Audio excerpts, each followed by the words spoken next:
ಪಡುಬಿದ್ರಿ ಪೇಟೆ ಸಂಪೂರ್ಣ ಸ್ತಬ್ಧವಾಗಿದೆ. ಕರ್ನಾಟಕ ಸರ್ಕಾರ ಕರ್ಫ್ಯೂ ಹೇರಿದ ಹಿನ್ನೆಲೆಯಲ್ಲಿ ಯಾವುದೇ ಅಂಗಡಿ ಮುಂಗಟ್ಟುಗಳು ತೆರೆಯಲಿಲ್ಲ. ಮೆಡಿಕಲ್ ಶಾಪ್, ತುರ್ತು ಅವಶ್ಯಕತೆ ಮಳಿಗೆಗಳು ತೆರೆದಿವೆ. ಹೆದ್ದಾರಿಯಲ್ಲಿ ಅಲ್ಲಲ್ಲಿ ಕೆಲವು ವಾಹನಗಳ ಓಡಾಟ ಬಿಟ್ಟರೆ ಉಳಿದಂತೆ ಎಲ್ಲವೂ ಬಂದ್. ಕಾಪು ಸರ್ಕಲ್ ಇನ್ಸ್ಪೆಕ್ಟರ್ ಮತ್ತು ಪಡುಬಿದ್ರಿ ಠಾಣಾಧಿಕಾರಿ ಸ್ವತಃ ಸಿಬ್ಬಂದಿಗಳೊಂದಿಗೆ ಗಸ್ತು ತಿರುಗಿ ತಮ್ಮ ವಾಹನಗಳಲ್ಲಿ ಮೈಕ್ ಮೂಲಕ ಜನಜಾಗೃತಿ ಸಂದೇಶವನ್ನ ತಿಳಿಸುವ ಪ್ರಯತ್ನವನ್ನ ಮಾಡಿ ಜನಜಂಗುಳಿ ಇದ್ದ ಸ್ಥಳಕ್ಕೆ ಲಾಠಿ ರುಚಿ ತೋರಿಸಲು ಸಜ್ಜಾಗಿದ್ರು. ಅನಗತ್ಯ ತಿರುಗುವವರ ಮೇಲೆ ಕೇಸು ದಾಖಲಿಸಲಾಗುವುದೆಂದು ಪ್ರಚಾರವನ್ನ ಮಾಡಿದ್ರು.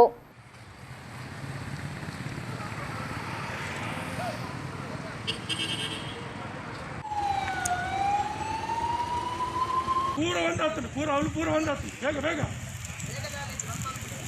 ಬೇಗ ಬೇಗ ಬೇಗ ಬೇಗ ಬೇಗ ಬೇಗ ಜನಾಬ ಬೇಗ ಬೇಗ ಬೇಗ ಬೇಗ ಬೇಗ